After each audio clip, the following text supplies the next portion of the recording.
past the hour. So good morning, good afternoon, and good evening, wherever you may be in the world. Welcome, everyone. This is a E3G hosted London Climate Action Week webinar. And thank you all for dialing in. My name is Sonia Dunlop. I am the program lead for MDBs and public development banks at E3G. E3G is a global climate change politics think tank with offices in London, Brussels, Washington, DC, and Berlin, and with consultants all over the world.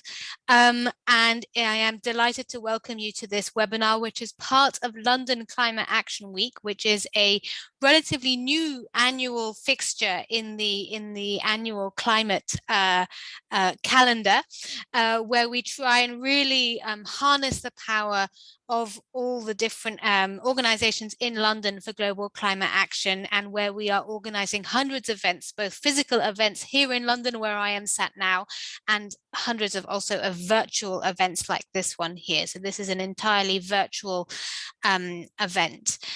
So thank you all for joining. My name is Sonia Dunlop, and I'll be chairing this webinar. The topic of this webinar is really about how multilateral development banks like the World Bank, like the EIB, like EBRD, like the African Development Bank, and many more can really support national governments, and indeed perhaps other layers of government, deliver long-term strategies. And here we're really thinking about the long-term strategies that are the building blocks, the sort of foundation stones in many ways of the Paris Agreement on climate change. We know that the multilateral development banks are really critical to delivering many of the commitments in the Paris Agreement, especially in the developing world. We know they are in many ways the implementers in chief of the Paris Agreement going forward, now that the Paris rulebook is finalized as of COP26 Glasgow.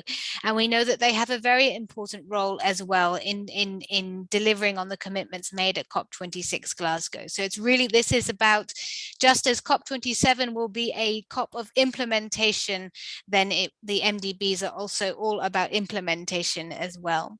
And we're thinking not just of long-term strategies within the context of the UNFCCC, but also of nationally determined contributions and national adaptation plans, as these are all the foundational building blocks of this global climate deal, and are all equally important in making it a reality on the ground.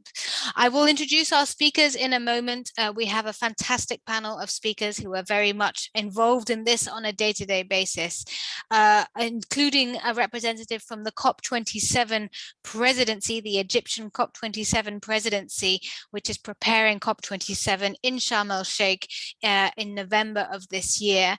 And we know that a commitment has been made for all countries to submit long-term strategies, and there are 150 countries out there who have yet to do so, and so there is a lot of work to do in this space.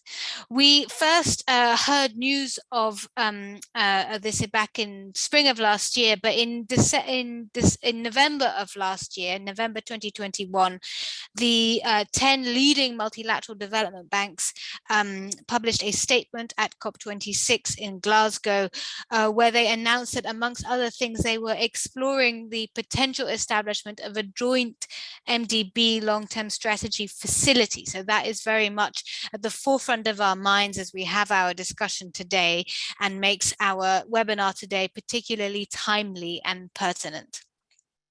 So really what we want to look at is, how can the existing work that MDBs do on long-term strategies be scaled up? How can it be better coordinated across the 10 leading MDBs, and indeed across the wider IFI and DFI ecosystem? What is the offer that multilateral development banks can make in this sphere? How could it be potentially improved? And how does it interact with existing initiatives for supporting long-term strategies? How can we make sure this has maximum impact, and how can we make sure this is of a maximum ambition. We know that the MDBs last year also published some principles, some guiding principles for long-term strategy support. We can put that link in the chat if possible, and we'll be bearing that in mind today. So without further ado, I'd like to introduce our speakers. So just to give you an idea of what's on the menu, we will have a speaker from the COP27 Presidency, from the 2050 Pathways Platform, then a panel discussion with two speakers from EBRD and EIB, and then a wrap up from a colleague from E3G who's a specialist in the UNFCCC process. So thank you very much all for joining again. And I propose that without further ado, I'd like to pass over to our first speaker, who is Mrs. Nada Tawfik, a senior advisor on strategic planning at the Ministry of International Cooperation from Egypt, part of the committee or part of the committee on COP27 preparation. And Nada will be telling us a bit about the strategic objectives of the Egyptian COP27 presidency for the COP27 in November in Sharm el-Sheikh and how they relate to today's topic. So Nada, please feel free to share your slides and unmute, and over to you. Over to you. Thank you. Thank you, Sonia, for the introduction. Good afternoon, good morning, everyone. It's a pleasure to be joining you today to discuss the role of MDBs to support countries in delivering long-term strategies. For us, of course, this is a very timely topic, especially that Egypt is hosting COP27 this year with the objective of moving from pledges to implementation. And in order to be able to do that, we need to address like three important themes or topics. That first, how can we mobilize the available financing towards the countries that need them the most? And second would be how to catalyze the scale investments to support the climate agenda. And third, how can we translate the commitments into implementable projects? So allow me just to share my screen.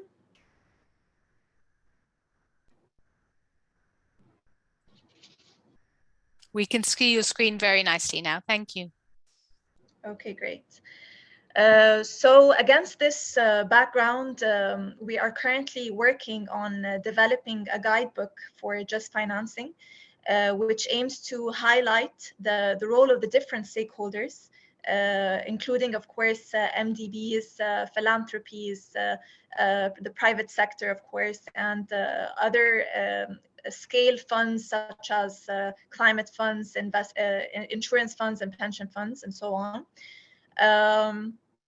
So the idea is to capitalize on the needed interplay between the different stakeholders in order to promote an actionable agenda and to achieve like scale financing. So the MDBs, of course, they play an important role in providing the financing and the needed technical support. However, this financing is not enough in order to meet the recent estimate of more than 4 trillion in order to finance the climate action agenda.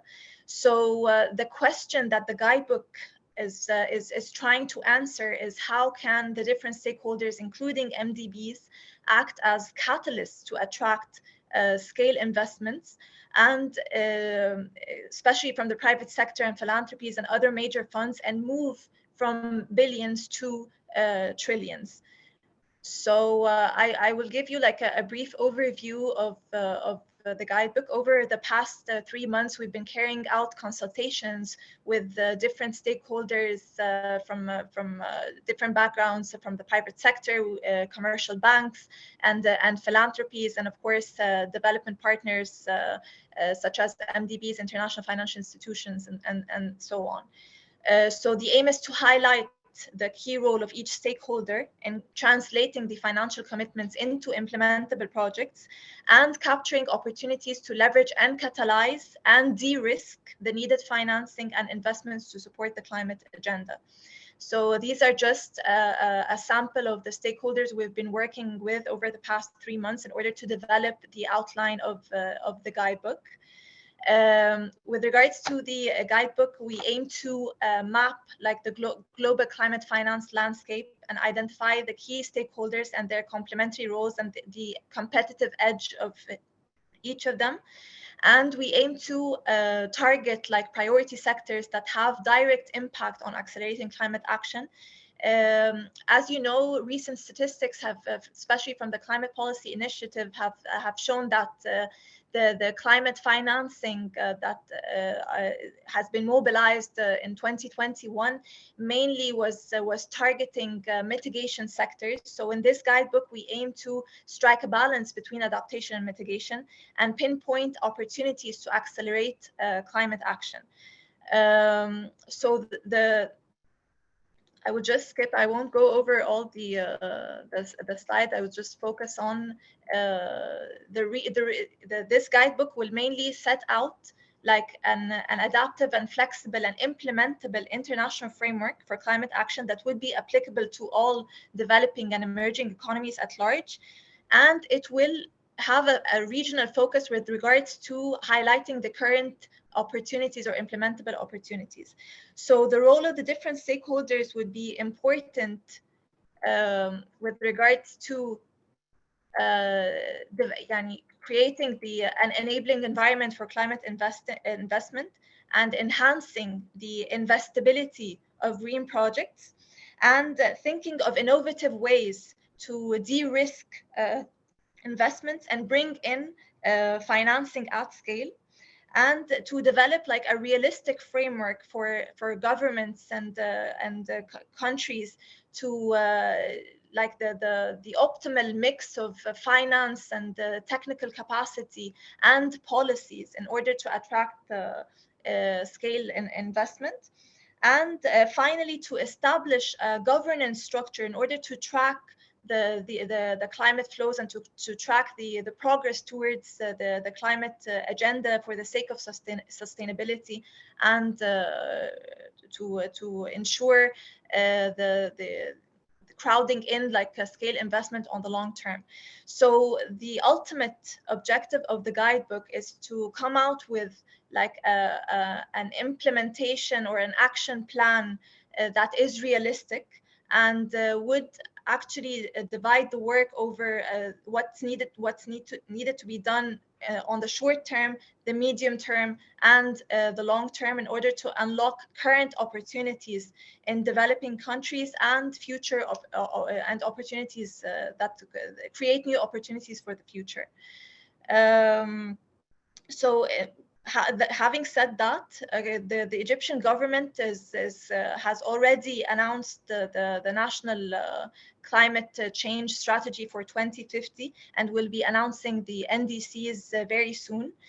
Starting next week, we will be carrying out multi-stakeholder platforms with the different stakeholders, including MDBs, in order to discuss a pipeline of implementable projects on the national level. And we've already received interest, and there's a huge appetite to support this towards COP27. So that's all from my side, and over to you, Sonia. Thank you so much. That was fantastic. And thank you also for sticking to time. Really great that the COP27 presidency is undertaking this work. I think it's super important work. Obviously, the MDBs are key amongst all the stakeholders that you're trying to bring together in a very valiant effort. I can tell you during the COP26 presidency, which I worked on, in many ways, we weren't as ambitious so on something quite so big. So well done and fantastic. Thank you so much. That brings us nicely on to our next speaker, who is Marcela Jaramillo. She is a senior associate at the 2050 Pathways platform, formerly a member of staff at the Inter-American Development Bank, one of the multilateral development banks that is doing a lot of work on long-term strategies, and is going to present some slides with a few perspectives on what makes a good long-term strategy. So Marcela, please unmute yourself and over to you. Thank you very much, Sonia. Very, very happy to be here to follow on this very interesting presentation. So I'm just going to quickly share my screen. If you give me a moment. Okay.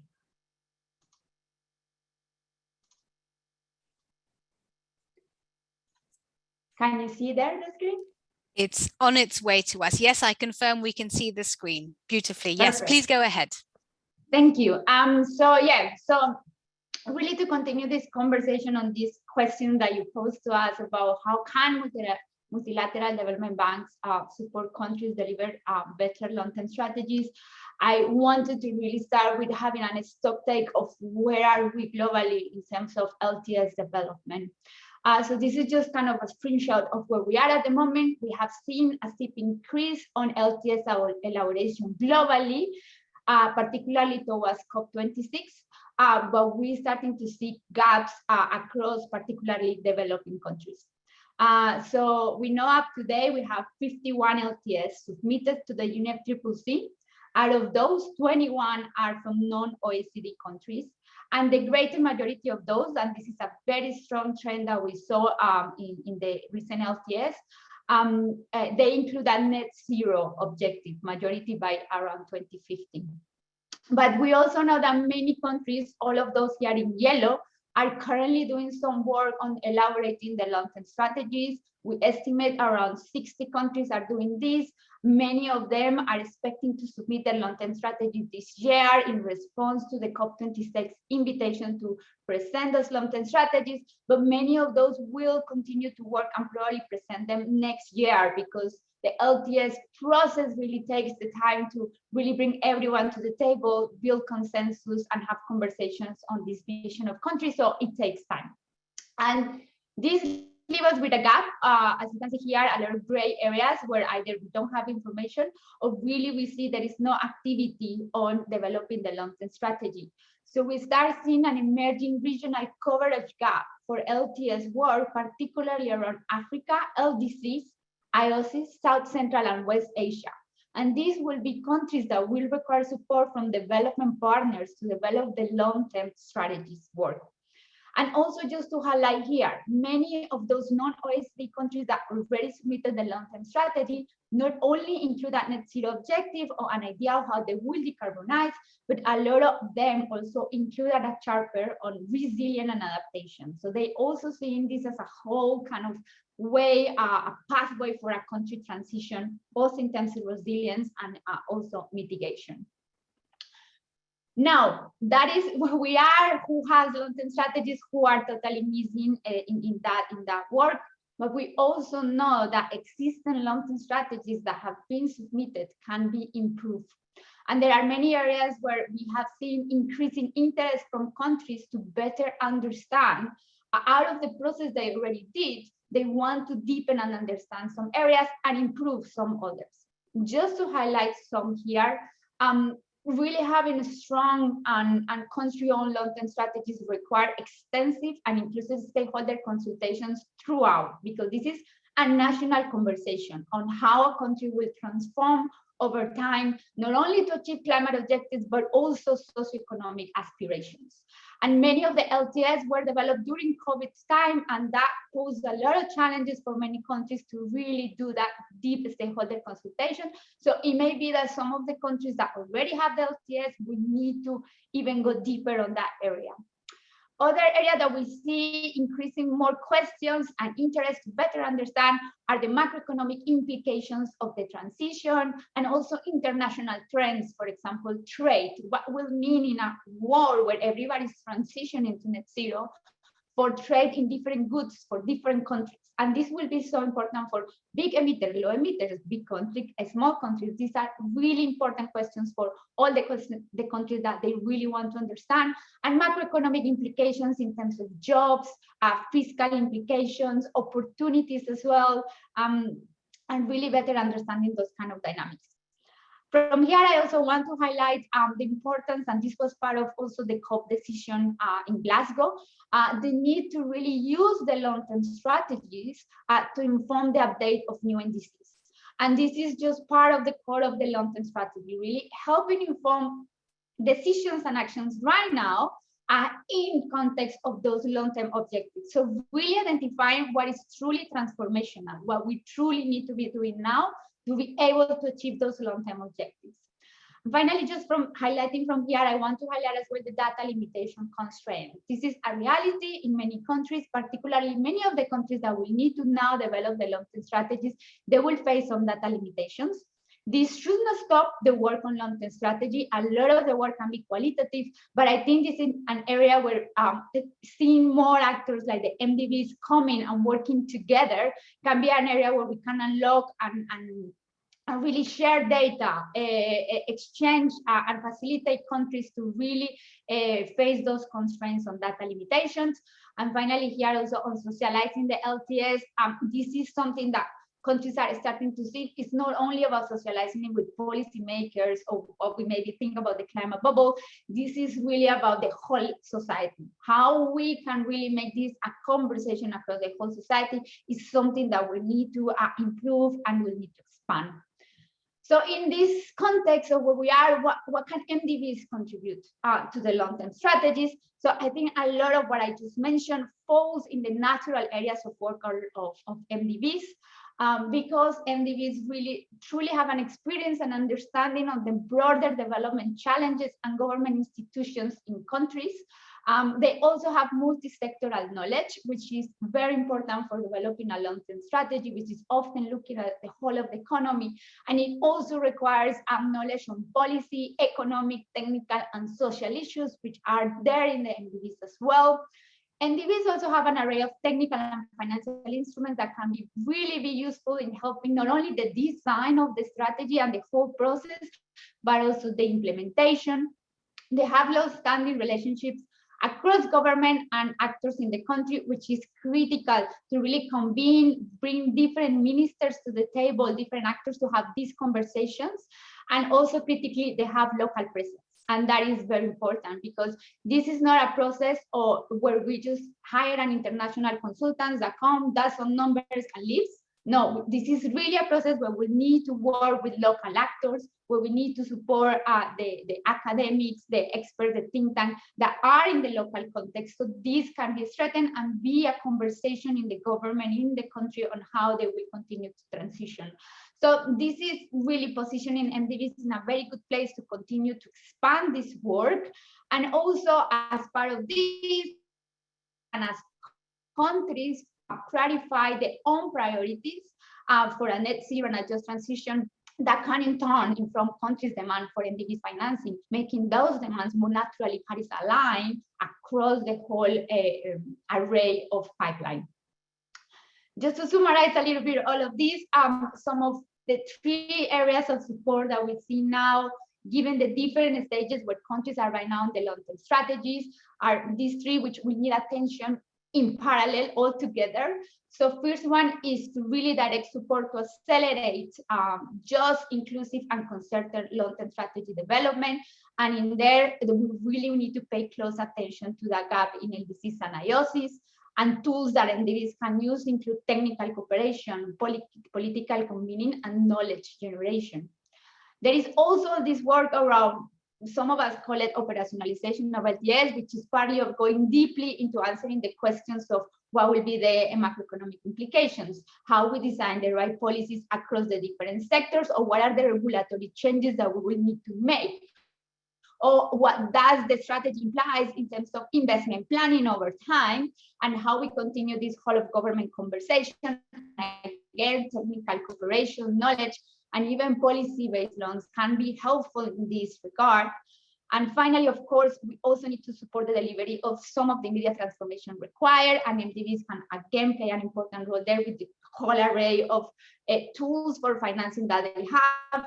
And here you can even start making connections with other initiatives like the JETS and other actions where really we can help inform those areas of investment around that contribution for decarbonize, around that long-term strategy. And here I just wanted to highlight as well from a recent study that was published by I4C around particularly this issue of the role of LTS and MDBs and Paris alignment. one of the recommendations they put out there is to for MDBs is to use the LTS and associated assessments from the start of country strategy formulation. So this is not only something that MDBs can do to support countries, but is some work that MDBs can also start integrating as part of that country dialogue and as part of that broader support for governments, because this is about whole development vision. Finally, I just wanted to highlight that there is an existing ecosystem of support for long-term strategies. We at the 2050 Pathway Platform have been working globally with over 50 countries, as you can see here, different levels of support, and there is already an ecosystem of knowledge, a lot of think tanks, academics, and actors that have been working on this, that already point to best practices, to lessons learned, to things that work or things that don't work. And we also know that there are many actors that have been funding a lot of this work, particularly FD, IKI, Euroclima Plus, have been directed a lot of funding for this work. And we have seen banks, like Sonia mentioned, the IDB had the DDP Lab project, which were directing funding for this. The World Bank is also doing pilots and work on long-term strategies. And we have been seeing more and more technical cooperation and projects coming up from different banks to start really supporting this work more comprehensively. So I would like just to finish there by saying that even though MDBs are just very naturally positioned to do a lot of the support on long-term strategies, and we can see growing interest from their side, they really kind of come in still new in this comprehensive LTS support. So it's not fully a comfort zone yet, I think.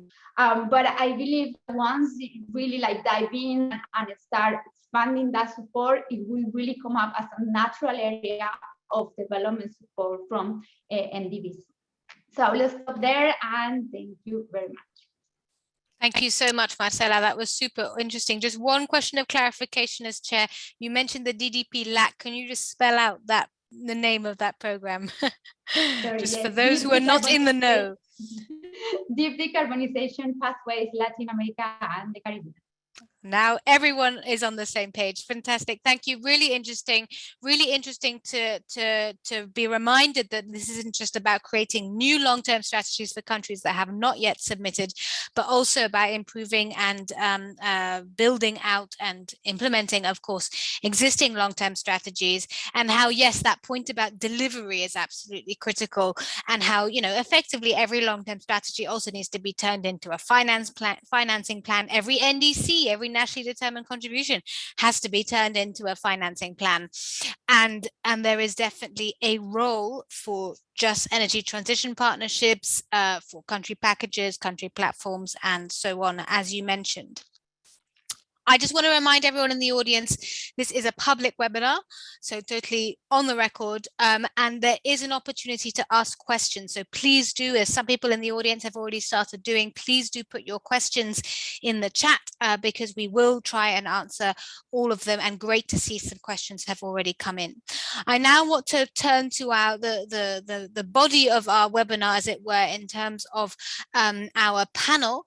So speaking on our panel, we have Jan Willem van der Ven from the European Bank of Reconstruction and Development.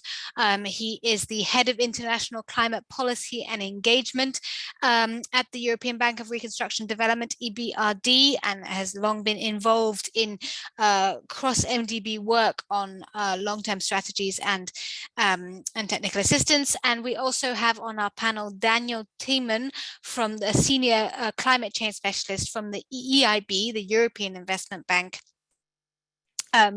EIB and EBRD being the two closest banks located in and near London,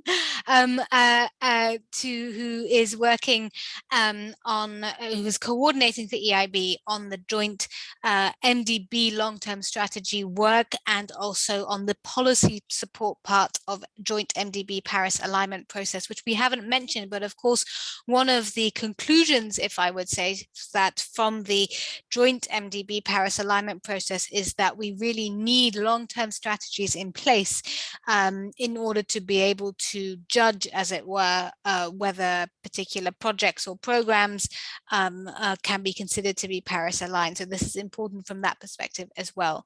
So I want to just have a conversation with both of you, Jan Willem and Daniel, and maybe come to you first, Daniel, just to talk a bit about, so what are the issues involved and how can the MDBs help, and how could the proposed Joint MDB long-term strategy facility, which was mentioned as something that was being explored last November, how could that help with the development of long-term strategies, and how could that be really transformational in this space? So Daniel, do you want to have a first go at answering that question? Okay, I will try. Firstly, good afternoon, Sonia. Thank you to you, to E3G, for organizing this timely event.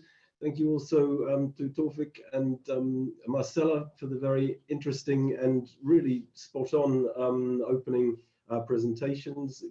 Broad agreement with much of what was said in both, and glad that the EIB is also contributing to the guidebook being developed by the Egyptian COP27 Presidency.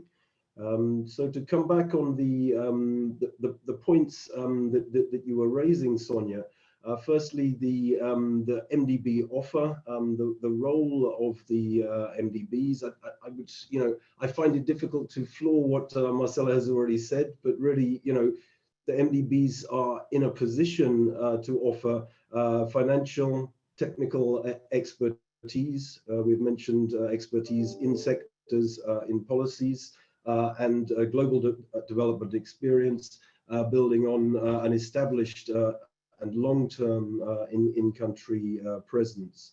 In terms of LTS support, recent years have seen a strong uptick in MDB support to LTS development across the globe. Understand it more than doubled between 2019 and 2020 to 70 countries receiving support. And last year saw continued momentum also in the sphere. From the EIB perspective, as the EU Climate Bank, and in line with our recent commitments taken as part of our 2020 Climate Bank roadmap, we see our role really as building on our experience in supporting LTS-related initiatives within the European Union, and adapting European best practices to individual low and middle income country environments. You mentioned the joint statement of the MDBs at COP26, and indeed this is one of a number of ongoing initiatives by the MDB collective, 10 of the leading MDBs, who have taken the decision, given the critical role of LTS and the perceived additionality that MDBs can bring both to their development and to their implementation, to explore the potential for a new facility to enable the MDBs to scale up their support substantially to meet what Marcela has presented as fairly, convincing, hopefully not overwhelming needs and demand really in the coming years. The idea of the facility is to provide technical assistance support required for LTS development in order to engage the MDBs at an early stage in the upstream development of the MTS, engage them in the dialogue, and facilitate them in the downstream pipeline building, as you say, in the development of financing strategies and introduction of innovative de-risking climate instruments to really deliver the impact that we need on the ground. Thank you. Fantastic. That was super useful and super interesting as well, and good to hear a bit more about how the MDBs are planning to work not just on upstream development, but also, of course, on downstream, where they have a lot to offer as well. Jan Willem, it would be interesting to turn to you now and to hear from you a bit on why you think this is potentially one of the most transformational things that the MDBs, and therefore also the shareholders of the MDBs can put their weight behind, and why the MDBs are also well placed to do this in particular, and how what are the synergies with other other stakeholders, other similar initiatives, and other institutions and organizations that support the development of long-term strategies. So Jan Willem, you're welcome to unmute and take the floor.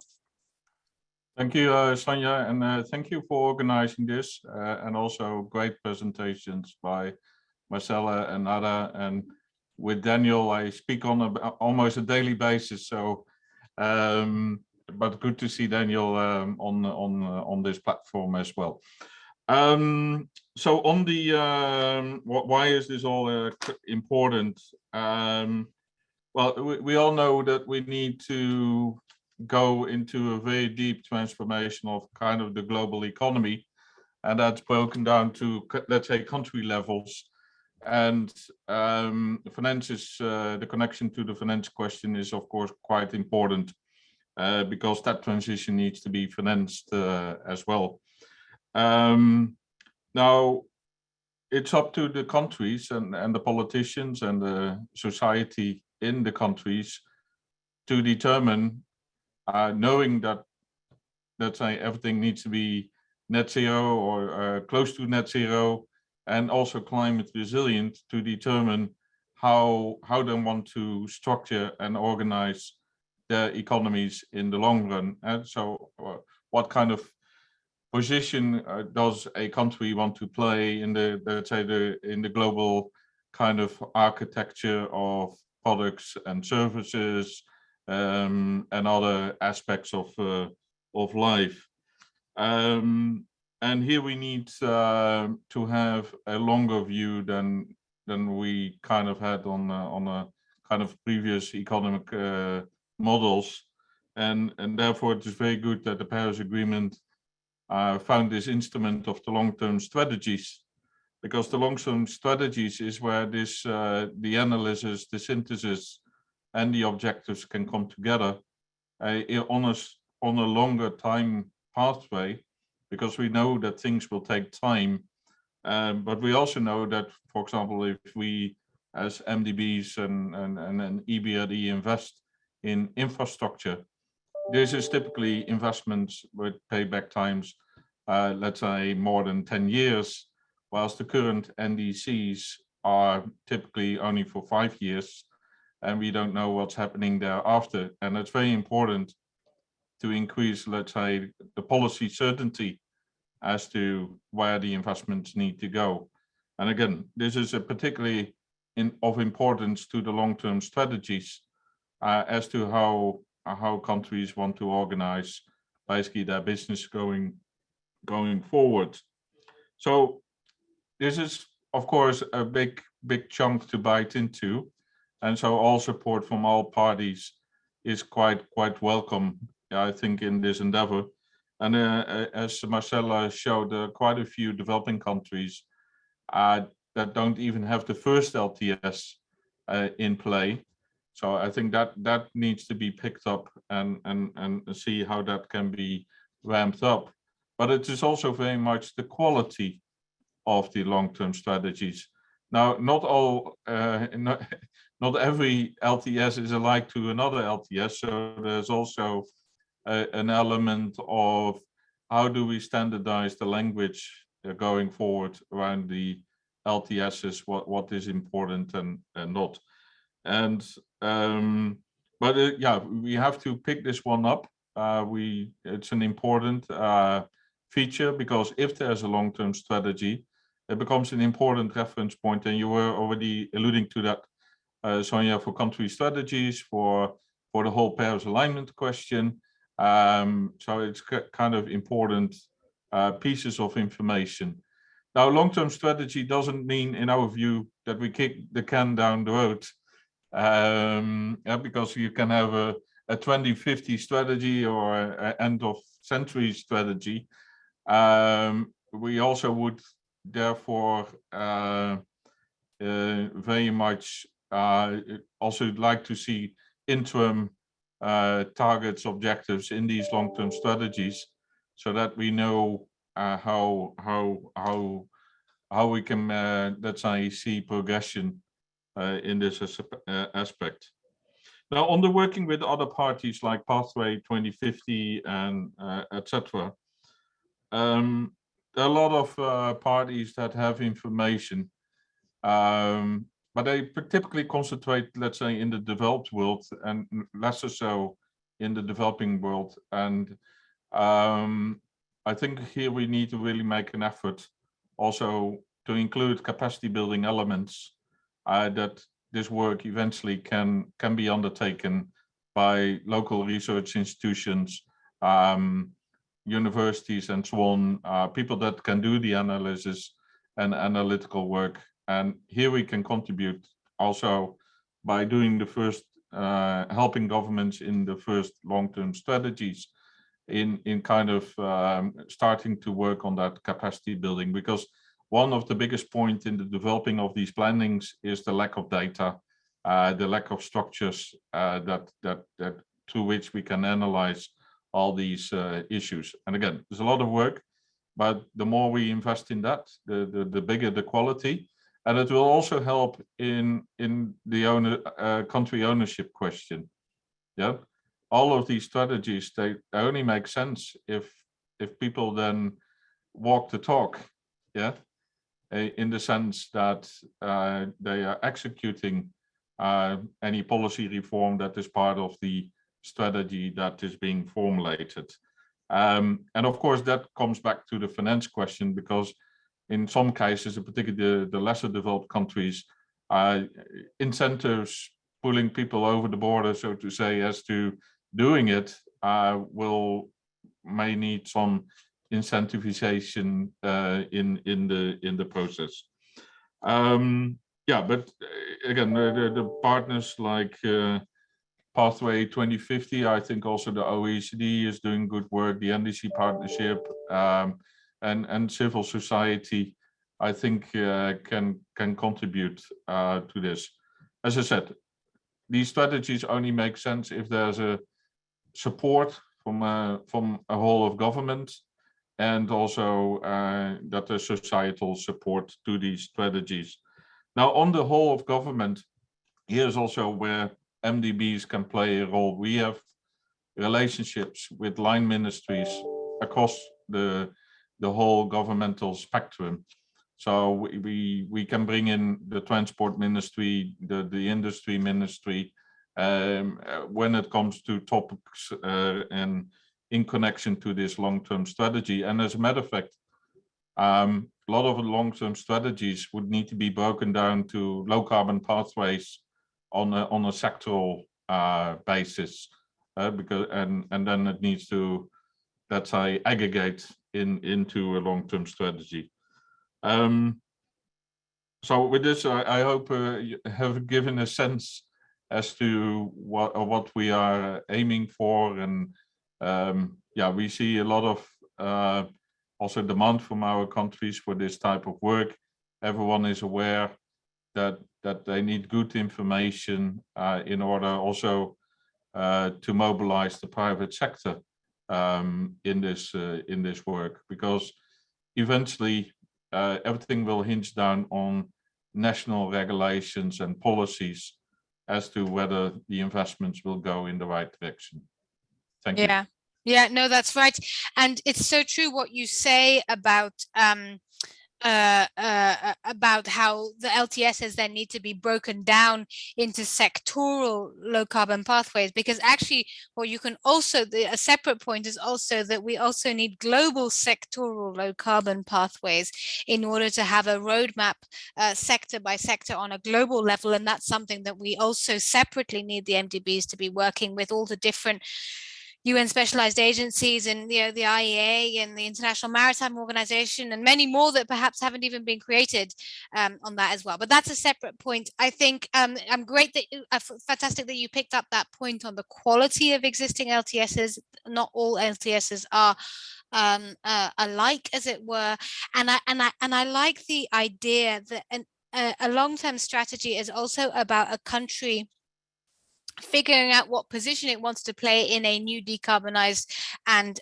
climate resilient global economy. And in that sense, it's almost like if you imagine a football team where you scramble all the players and move them around in what I think in the Netherlands used to be called totaal voetbal, that you then, each player has to figure out what position they're going to play in this new formation. And that's a bit what we have to figure out on a global level as well. But we have a couple other questions to discuss. It'd be good to come back to Marcela on the issue of the quality of LTSs and how to ensure that in the future.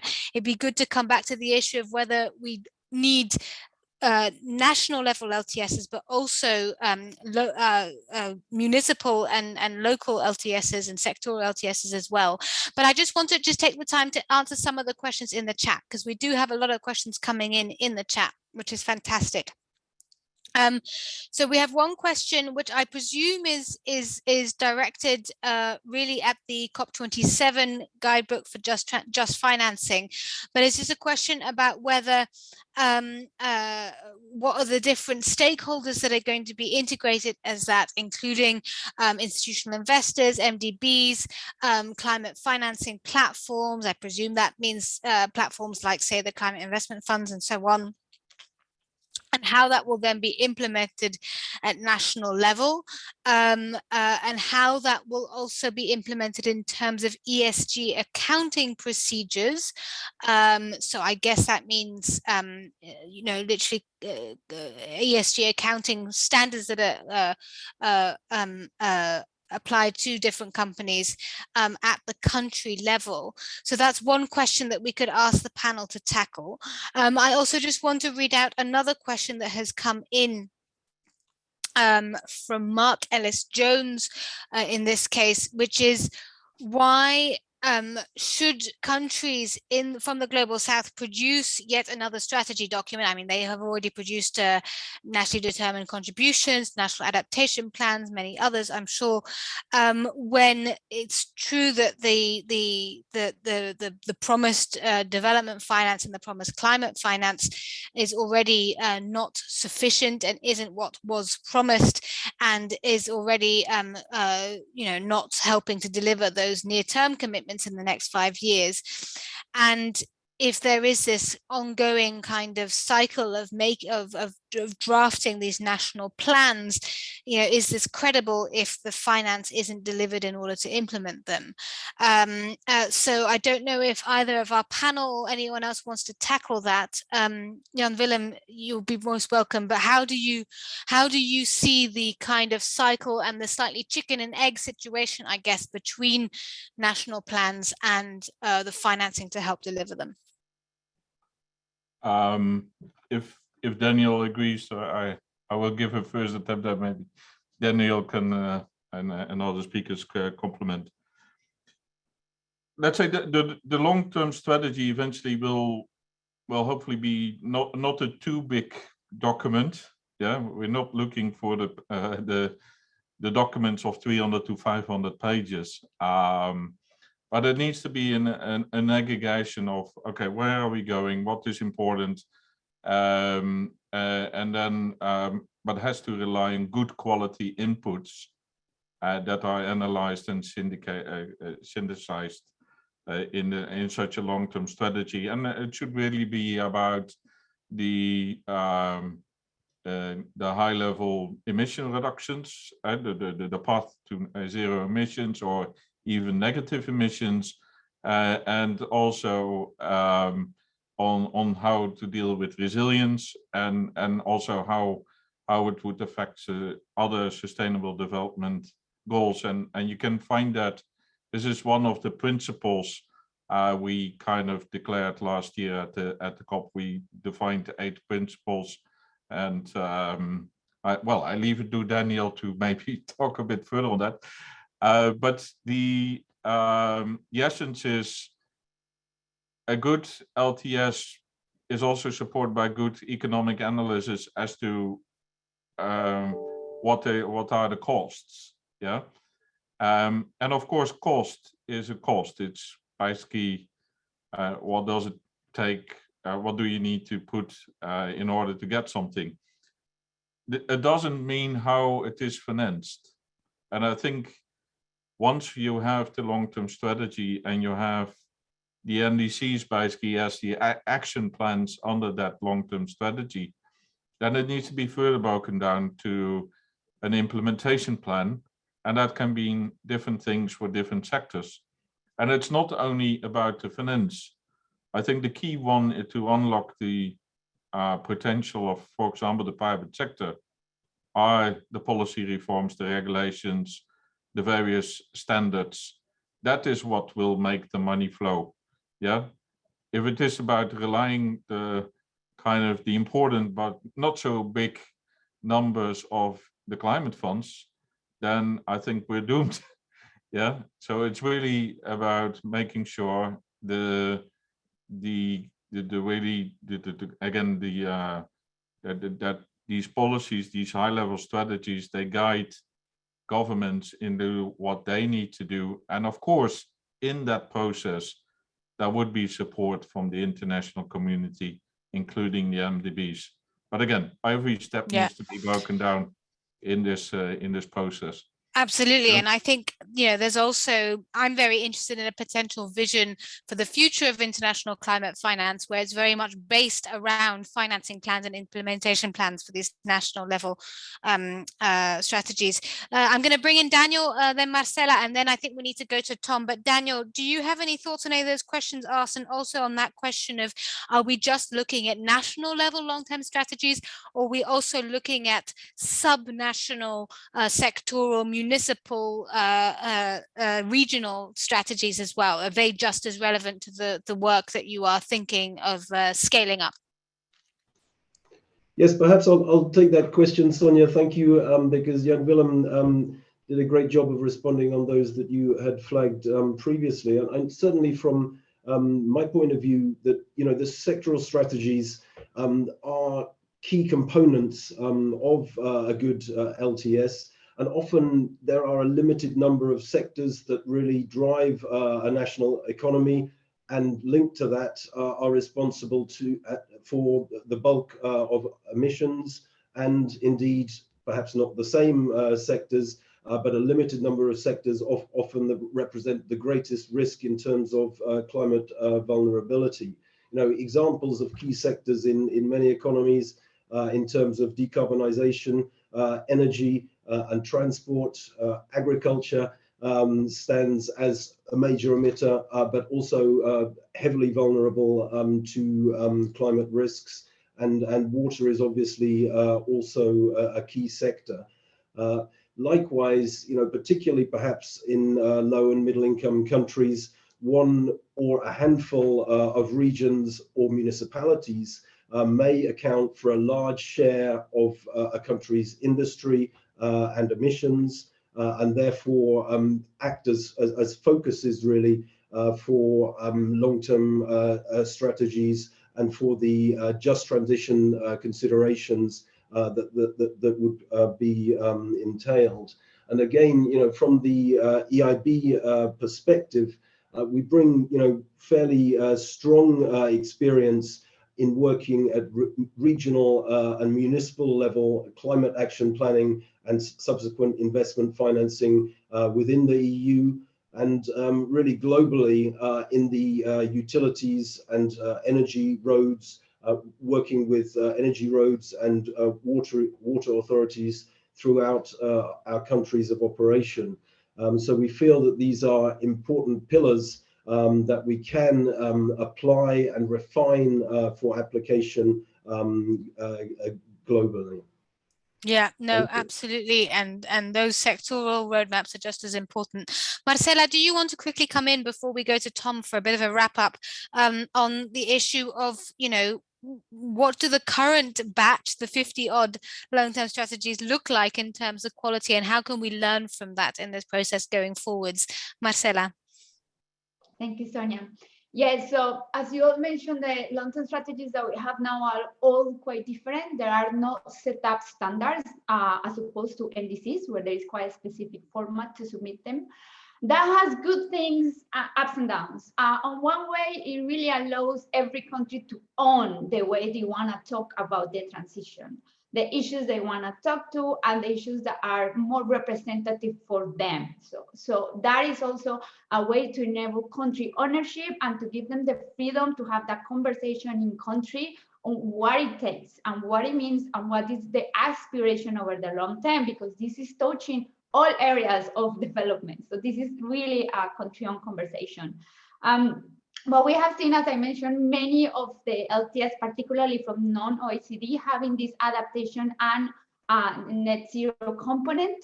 And I want to highlight the net zero element here because, and this is linked to some of the question on why we keep doing so much planning, and I can see the tiredness around doing more planning. But something that has changed quite radically in the way we plan climate has been the progress on science. So the 1.5 special report from the IPCC in 2018 and the all subsequent reports have been very, very clear on the meaning of implementing the Paris Agreement in terms of at least 1.5, which is net zero emissions by around 2050.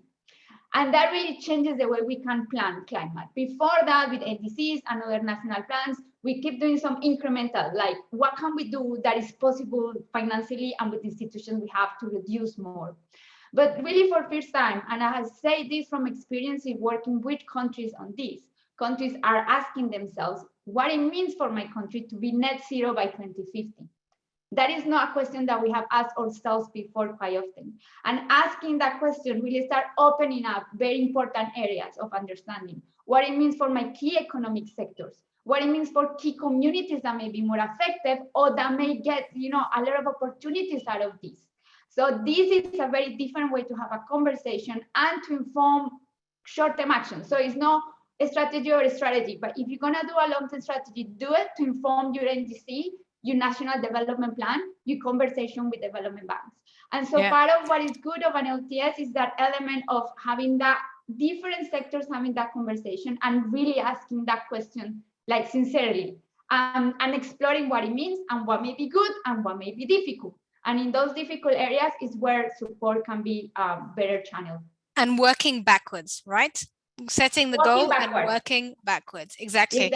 We only have a few minutes left. I'm keen to bring in Tom Evans from E3G to try and bring out 3 big ideas from this conversation, but also to put this in the context of his day-to-day work on the UNFCCC, on that official track of the global climate negotiations and what this all means in that context. Tom, over to you. Thanks, Sonia, and thanks everyone for a really great discussion. Yeah, I mean, like you say, I've been listening to this discussion and trying to think through how does this relate to the world of the UNFCCC and the world of COPs. And, we're now only a few months away from COP27, the Sharm el-Sheikh COP that Nada was talking about earlier. I think in terms of just kind of contextualizing this conversation in the wider state of play, I think looking back at COP26, I remember so much of the discussion around the or some of the discussion in the media being around how much closer have we got to meeting our temperature targets. And there were kind of 2 numbers that were thrown around a lot. There was a climate action tracking report, I think, which looked at the current near-term plans, the 2030 targets, and said that would be putting us in the range of about 2.4 degrees. Still, not in line with the Paris Agreement, but certainly closer than perhaps years before where we were on for maybe a 3 or 4 degree world. But there was also another report of, I think by the IEA, looking at net zero plans and saying if they were implemented, that would put us closer to about a 1.8 degree world. And I think, the gaps between those are super interesting and probably, as a context for so much of the discussion we've had today, in terms of firstly showing that the ambition of net zero targets is really good, is driving a significant shift towards where we need to be heading, and the process of working backwards that Sonia and Marcela were just describing, I think, has been fruitful in that regard. But it also shows the need for greater alignment between short-term action and long-term action, and bringing those two worlds together really being a focus this year in our COP27. And then, of course, lastly, the fact that, you know, the assumption there is that we deliver those targets, and that the delivery and implementation to meet the long-term strategies is critical. And again, throughout this conversation, I've heard all of the different ways in which MDBs can try and build that delivery of long-term strategies and turn these strategies into investable propositions and connect pipelines of projects to the real economy and the finance needed to make those a reality. I think in terms of where we go, you know, for the rest of this year, I'm definitely excited and looking forward to seeing how countries do come forward with long-term strategies. And I think turning and formalizing those net zero targets into long-term strategies, or capturing net zero targets in long-term strategies, will be really exciting. Earlier this year, E3G with the Energy and Climate Intelligence Unit published a report on the G20 major emitters, because they have 75% of the world's emissions, and they are the major emitters who will make or break 1.5.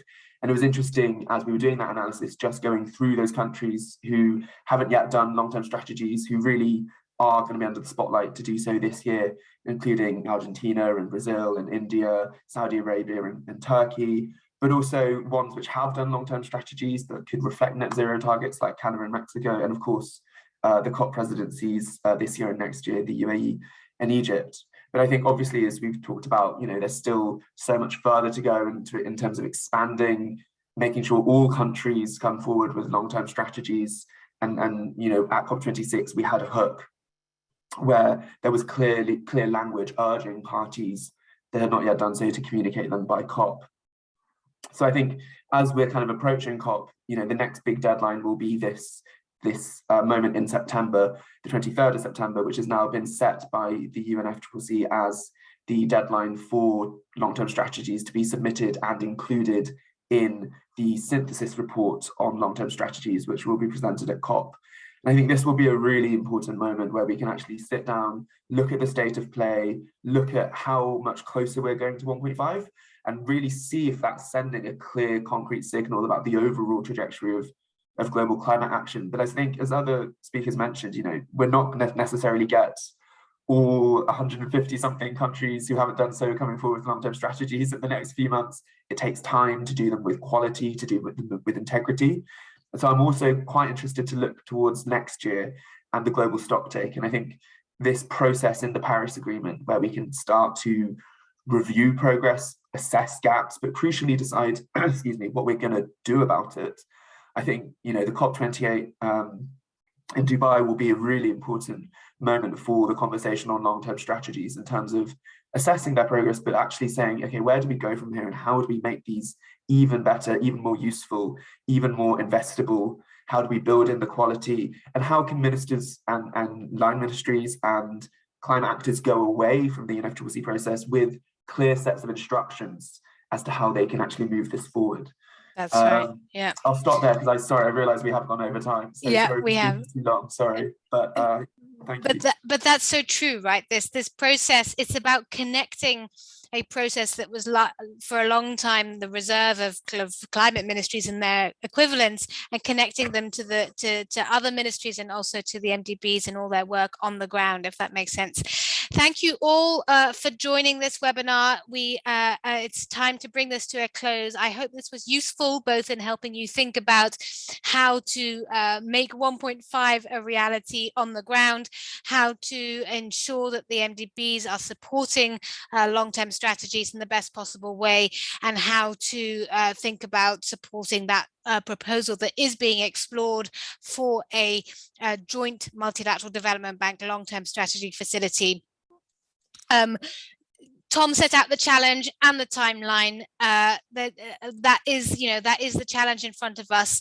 Not much more needs to be said other than see you in Sharm, see you in Dubai, and let's continue this conversation. If anyone wants to get in touch to express any further thoughts, please do that on social media at E3G #LCAW, and also get in touch by email. Thank you all. My name was Sonia Dunlop. I am the program lead for MDBs and public banks at E3G, and it was great to have you with us this afternoon, morning, or evening, wherever you are. Thank you. Thank you very much.